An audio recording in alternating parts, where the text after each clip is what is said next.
საკადრო ცვლილებები საქართველოს მთავრობაში რეგიონული განვითარების სამინისტრო დამოუკიდებელ სამინისტროდ ჩამოყალიბდება და მას გრიგოლ ლილუაშვილი უხელმძღვანელებს, რომელსაც სუსის ხელმძღვანელის თანამდებობაზე უფლებამოსილების ვადა ეწურება და კანონის თანახმად მას აღარ ჰქონდა პოსტის ხელახლა დაკავების უფლება. სამინისტროს ჩამოყალიბების თაობაზე მთავრობის მომზადებულ შესაბამის კანონპროექტს პარლამენტი 15-18 აპრილს განიხილავს. რაც შეეხება ინფრასტრუქტურის სამინისტროს მინისტრის თანამდებობაზე მუშაობას გააგრძელებს ირაკლი ქარსელაძე. საქართველოს სახელმწიფო უსაფრთხოების სამსახურის უფროსის თანამდებობაზე კი საქართველოს პარლამენტს ანრი ოხანაშვილის კანდიდატურა წარედგინება. იუსტიციის მინისტრის პოსტზე კი, რომელსაც ოხანაშვილი კავებდა დღემდე, დეპუტატი პაატა სალია დაინიშნება. სამთავრობო ცვლილებებს შეფასებები მოყვა პოლიტიკურ სპექტრში, როგორია გამოხმაურებები ანა ბროლაძე გვეტყვის, რომელიც ღია ეთერში შემოგვიერთდება. ანა, გისმენთ. დღეს იმ ცვლილებების შესახებ, რომელზეც დილით ისაუბრა საქართველოს პრემიერ-მინისტრმა, პოლიტიკური სპექტრისგან და ქართული ოცნების ოპონენტებისგან ამ შემთხვევაში მოვისმინეთ ორგვარი შეფასება. ერთი მოსაზრების მიხედვით, გრიგოლ ლილუაშვილის სახელმწიფო უსაფრთხოების სამსახურიდან უკვე რეგიონული მიმართულებით გადართვა არის ქართული ოცნების სამზადისის გამოხატულება, რომ ისინი ემზადებიან 2025 წლის ოქტომბერში დაგეგმილი თვითმმართველობის არჩევნებისთვის. ოპოზიციის ნაწილისგან ისმოდა ბრალდებები, რომ ყოველი არჩევნები არის და ის შედეგები, რომელსაც აცხადებს ხოლმე ცენტრალური საარჩევნო კომისია, აი ამ შედეგებზე გავლენას ყოველთვის ახდენს სახელმწიფო უსაფრთხოების სამსახური თავისი მოქმედებებით და ახლაც გრიგოლ ლილუაშვილისთვის უკვე კონკრეტულად რეგიონული სამინისტროს შექმნით გაიძლიერა, ასე ვთქვათ, ქართულმა ოცნებამ პოზიციები. მეორე ნაწილი ოპოზიციის ამბობს, რომ მნიშვნელობა არ აქვს საერთოდ რა ტიპის ცვლილებები განხორციელდება ქართული ოცნების სამთავრობო გუნდში, ვინაიდან ქართული ოცნების და ამ შემთხვევაში მართველი პარტიის ოპონენტები აცხადებენ, რომ ნებისმიერი ცვლილება არის მხოლოდ და მხოლოდ ამ შემთხვევაში კონკრეტული გუნდის ინტერესებს მორგებული, რომელსაც არანაირი სასიკეთო გავლენა არ ექნება ქართული ხალხის ინტერესებზე და ისინი ამბობენ, რომ პოლიტიკური კრიზისი, რომელიც მათი შეფასებით და გადმოსახედიდან შექმნილია ქვეყანაში, ამ კრიზისის განმოხტვა შესაძლებელია მხოლოდ და მხოლოდ ახალი საპარლამენტო არჩევნებით და მასზე ვერანაირ გავლენას, ვერანაირი ტიპის სამთავრობო ცვლილება ვერ მოახდენს.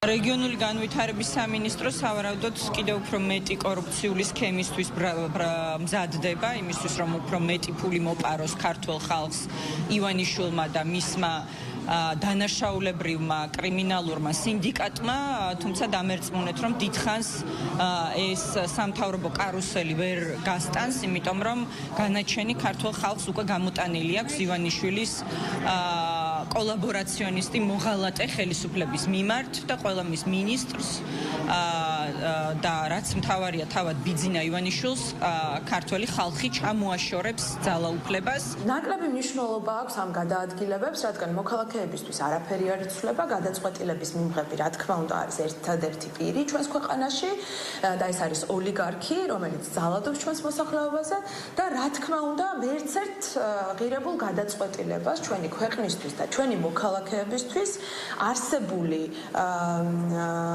თანამდებობის პირები ვერ მოახდინენ.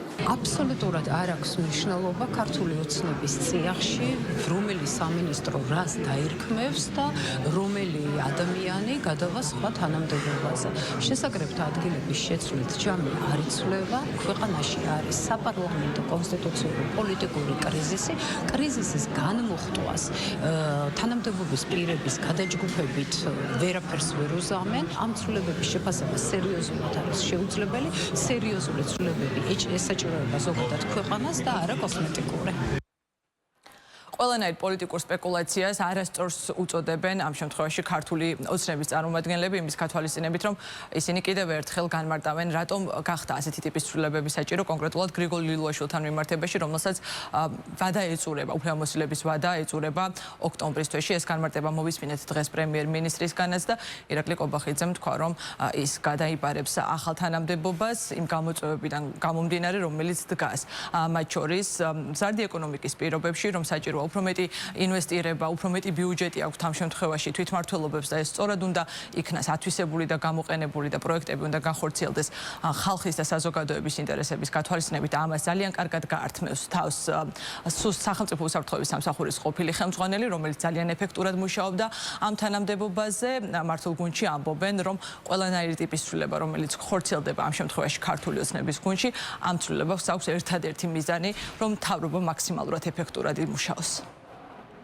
როდესაც სახელმწიფო უსაფრთხოების სამსახურის ხელმძღვანელო ასეთ რთულ პერიოდში უშეცდომოდ და სხვებთან ერთად უზრუნველყოფ იმას, რომ შენმა ქვეყანამ შეინარჩუნოს განამტკიცოს დამოუკიდებლობის ის ხარისხი, რაც გვაქვს დღეს, მათ შორის ერთ-ერთი არის გრიგოლ ლილუაშვილი, ვისაც უშუალო დამსახურება ეს არის.